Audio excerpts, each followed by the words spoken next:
குழந்தாய், நீ உன்னத கடவுளின் இறைவாக்கினர் எனப்படுவாய். லூக்கா 1:76 வசனம்.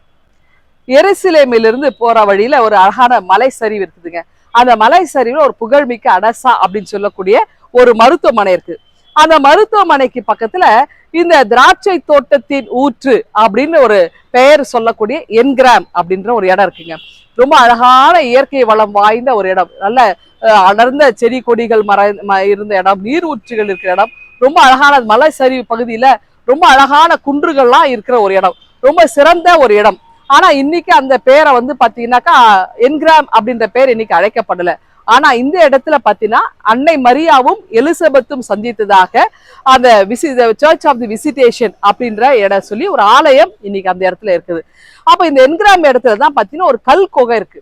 இந்த கல் குகையில தான் என்ன பண்றாங்கனாக்கா யோவான் ஸ்நானகன், அதாவது திருமுழுக்கினர் யோவானை, அதாவது அந்த அரசியல் ரீதியா இருந்தவர் ரோம் அரசு அவரை அங்கதான் மறைச்சு வச்சிருந்தாங்க அந்த குகையில தான்.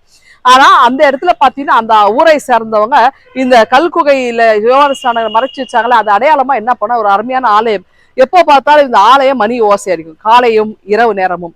அப்போ இந்த ஆலய மணி ஓசை கேட்கும் பொழுதெல்லாம் மக்கள் மகிழ்ந்து அவங்க என்ன பண்ணுவாங்க, கடவுளை துதிப்பாங்களாம். அப்போ இயேசுவுக்கு முன்னோடியாக 6 மாதத்துக்கு முன்னோடியாக வந்து வழிகளை வனாந்தரத்தை ஆயத்தப்படுத்தினவர் இப்பொழுது அவர் அந்த இடத்தை அந்த குகையில மறைத்து வைத்து பிறகு பின்னாளிலே அவர் நமக்காக மக்களை ஆயத்தப்படுத்துற பணியிலே தன்னுடைய உயிரையே கொடுத்தார் அல்லவா.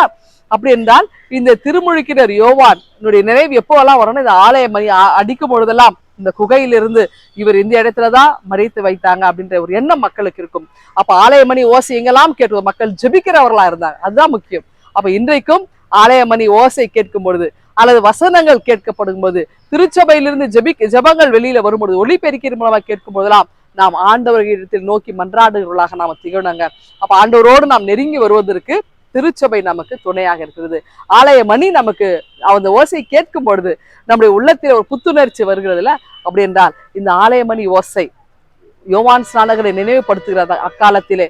இன்றைக்கு இந்த ஆலய மணி ஓசை கேட்கலாம், நாம் ஜெபிக்கிறவர்களாய் இயேசுவண்டை இன்னும் நாம் நெருங்கி செல்லுகிற திகழ நமக்கு துணை செய்யட்டும். இந்த சிந்தனையோடு இந்த நாளை தூங்கள் ஆண்டவர்களை ஆசீர்வதிப்பாராக. ஆமேன். எங்கள் அன்பின் ஆண்டவரே, ஆலய மணி ஓசையை கேட்கும் போதெல்லாம் நாங்கள் மண்டை கிட்டே சேர்கிறவர்களாய் மன்றாடுகிறவர்களாய் திகழ கிருபை தாரும். மீட்பு இயேசுவை ஜெபிக்கிறோம் எங்கள் அன்பின் கடவுளே. ஆமென்.